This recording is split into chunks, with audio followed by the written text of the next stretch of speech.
everyone, welcome back to my channel. Apa kabar kalian semua? Semoga kalian selalu baik-baik saja dan tidak kekurangan apapun.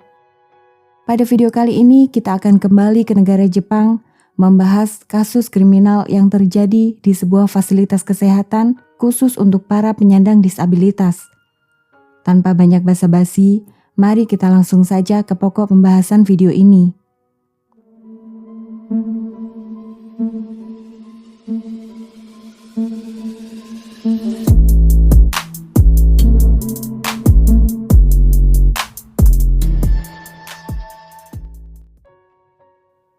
Seperti yang kita ketahui, Jepang adalah sebuah negara yang indah dan maju di kawasan Asia. Berdasarkan data dari World Factbook, jumlah penduduk Jepang di tahun 2020 adalah sekitar 126 juta jiwa. Di antaranya, sekitar 10 juta jiwa merupakan penyandang disabilitas. Setelah Perang Dunia Kedua, Jepang memperkenalkan Undang-Undang Perlindungan Eugenika, di mana berdasarkan undang-undang itu, pemerintah berhak melakukan sterilisasi kepada orang-orang yang cacat fisik dan mental, sehingga mereka tidak dapat menghasilkan keturunan yang dianggap inferior atau menjadi beban di masa depan. Oleh karenanya, dalam kurun waktu tahun 1948 sampai 1996, sebelum undang-undang itu dihapuskan, 25.000 orang telah menjalani sterilisasi, di mana 16.500 diantaranya dilakukan tanpa adanya persetujuan dari orang yang bersangkutan. Perlakuan yang diskriminatif terhadap kaum disabilitas ini menyebabkan masyarakat Jepang tidak suka membicarakan dan merahasiakan bila ada anggota keluarganya yang mengalami disabilitas. Selain dianggap sebagai aib, mereka juga berharap tidak mendapatkan stigma negatif dari masyarakat jika memiliki anggota keluarga yang terlahir cacat fisik maupun mental. Cerita mengenai kasus ini berawal di kota Sagamihara, prefektur Kanagawa yang terletak kurang lebih 44 km dari kota Tokyo. Di antara penduduk Sagamihara, terdapat seorang pria yang bernama Satoshi Umatsu, yang lahir pada tanggal 20 Januari 1990. Ayah Satoshi adalah seorang guru sekolah, dan ibunya adalah seorang kartunis. Sejak kecil, Satoshi dikenal sebagai pria yang periang. Di antara lingkungan tempat tinggalnya, para tetangga mengenalnya sebagai pemuda yang baik dan suka membantu orang lain. Saat menginjak remaja, Satoshi mulai menunjukkan jiwa memberontak. Dia pernah terlibat pencurian di toko swalayan, merusak properti orang saat sedang mabuk, sampai akhirnya dia membuat tato di seluruh punggungnya. Padahal orang Jepang menganggap orang yang memiliki tato identik dengan pelaku kejahatan. Salah satunya seperti anggota geng Yakuza.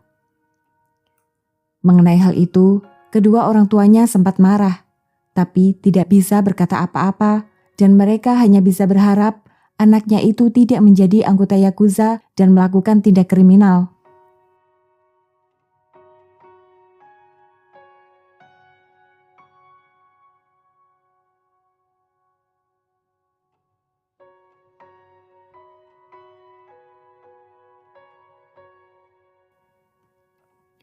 Singkat cerita, pada tahun 2012, kedua orang tuanya memutuskan untuk pindah ke kota Tokyo karena ayah Satoshi ditugaskan untuk mengajar di sana. Satoshi sebenarnya diajak untuk ikut dengan kedua orang tuanya, tapi dia menolak dan ingin tetap tinggal di kota Sagamihara walaupun harus tinggal sendirian. Satoshi kemudian mulai bekerja untuk memenuhi kebutuhan hidupnya. Dia pernah bekerja sebagai pelayan restoran, penjaga toko, sampai menjadi guru sekolah dasar. Akhirnya, pada tahun 2013, Satoshi diterima sebagai salah satu karyawan di sebuah fasilitas kesehatan milik pemerintah setempat yang bernama Sukui Lily Garden. Sukui Lily Garden adalah sebuah fasilitas kesehatan yang khusus merawat para penyandang disabilitas, baik penyandang disabilitas fisik maupun mental.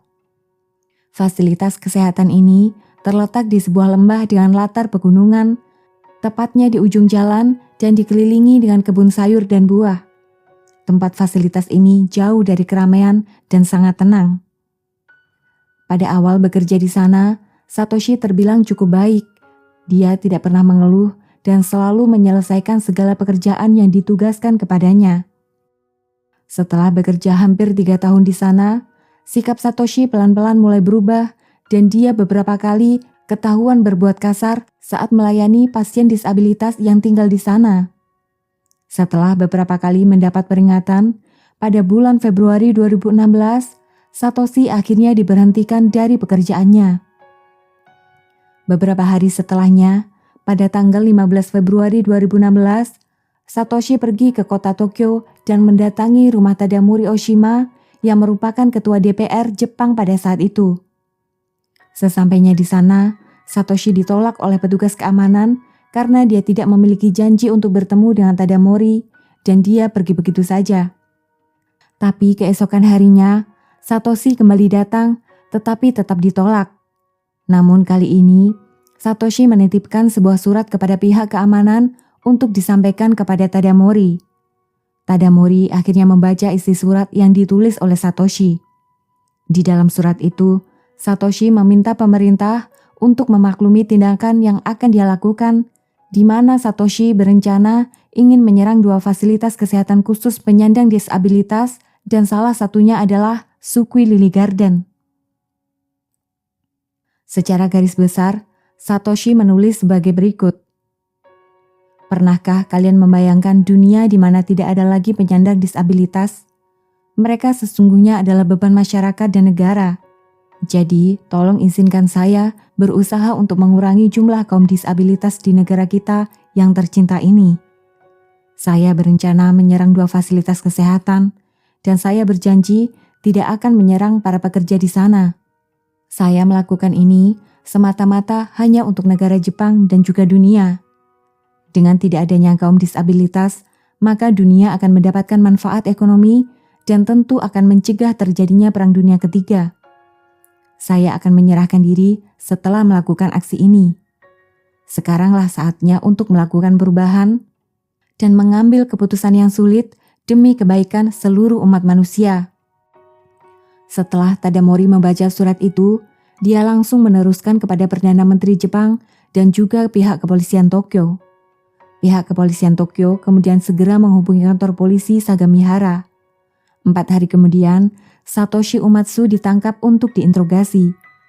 Selama pemeriksaan, psikiater juga dihadirkan untuk memastikan apakah Satoshi mengalami gangguan jiwa atau tidak.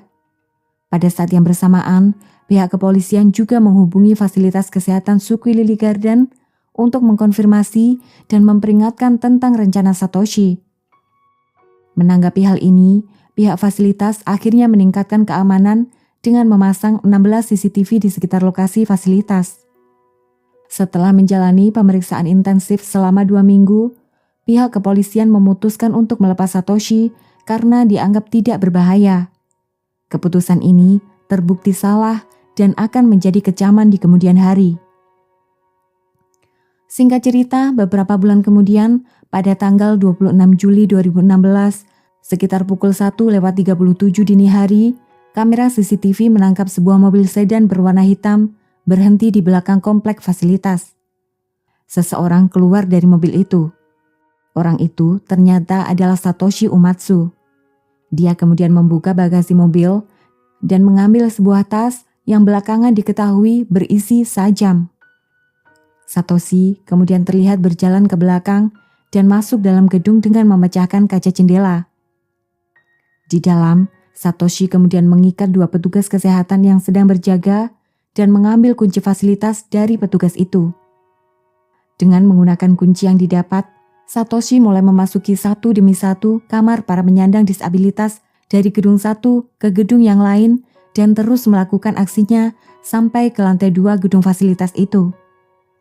Sekitar pukul 2:50 pagi, Satoshi terlihat berlari kembali ke kendaraannya. Ketika sudah berada di dalam kendaraan, Satoshi mengirim sebuah pesan di Twitter. Dia memposting foto dirinya sendiri dan menulis, "Semoga dunia aman, beautiful Japan." Setelah itu, dia pergi dari lokasi kejadian. Tepatnya sekitar pukul 2:30 pagi, polisi menerima sebuah panggilan telepon yang memberitahu bahwa fasilitas kesehatan suku Lily Garden telah diserang. Para polisi segera bergerak menuju lokasi dan tiba di sana sekitar pukul 3 pagi hari. Polisi tiba dengan senjata lengkap dan langsung melakukan penyisiran seluruh lokasi kejadian. Polisi akhirnya menemukan 19 orang meninggal dunia dan 26 orang terluka, 13 diantaranya menderita luka cukup berat dan harus berada dalam keadaan koma. Seluruh korban ditemukan meninggal di atas ranjang dan menderita luka akibat sajam pada leher. Mereka semua adalah penyandang disabilitas yang tinggal di sana. 2 jam setelah aksi yang dilakukan itu, atau tepatnya pukul 5 pagi, Satoshi menyerahkan diri dengan mendatangi kantor polisi setempat. Saat itu, dia membawa sebuah tas yang di dalamnya berisikan perlengkapan yang dia pakai untuk melakukan aksinya. Polisi yang mendengar pernyataan Satoshi langsung menangkapnya tanpa perlawanan. Keesokan harinya, pihak keluarga korban yang diberitahu mengenai kejadian ini sangat terkejut dan terpukul. Mereka tidak menyangka kejadian seperti ini terjadi di Sagamihara yang terkenal tenang dan aman. Berita kejadian di Sagamihara ini kemudian menyebar dengan cepat dan menjadi berita nasional dan menggemparkan seluruh Jepang. Ketika kasus ini disidangkan, ada peristiwa yang cukup unik yang terjadi pada persidangan awal karena nama para korban tidak diungkapkan dan hanya dipanggil dengan menggunakan nama inisial. Hal ini terjadi bukan karena untuk menghormati para korban yang telah meninggal, tetapi lebih karena permintaan para keluarga korban yang tidak ingin nama anggota keluarganya diekspos untuk dikonsumsi publik. Tapi setelah beberapa kali persidangan, ada satu keluarga yang berubah pikiran dan ingin nama anak mereka diekspos.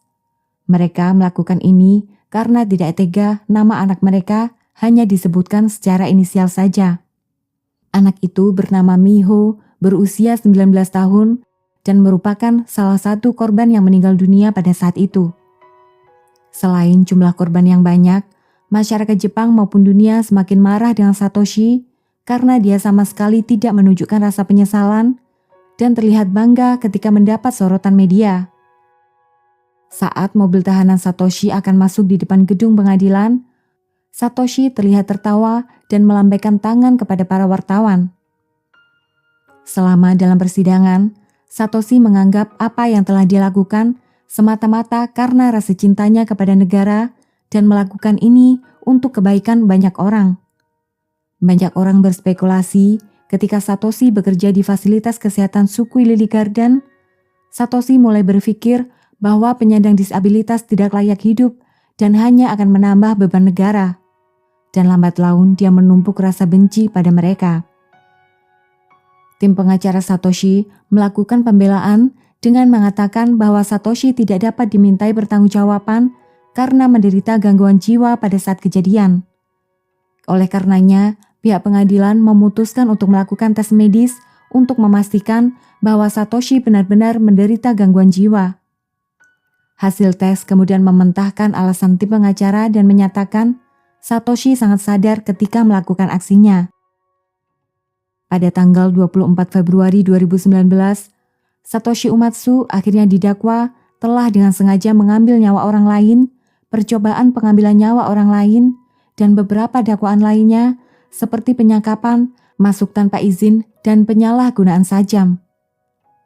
Setelah melewati beberapa kali persidangan, pada tanggal 16 Maret 2020, pihak pengadilan memutuskan untuk menjatuhkan hukuman mati terhadap Satoshi. Sampai dengan video ini dibuat, Satoshi masih hidup dalam penjara dan belum diketahui secara pasti kapan jadwal eksekusinya akan dilaksanakan.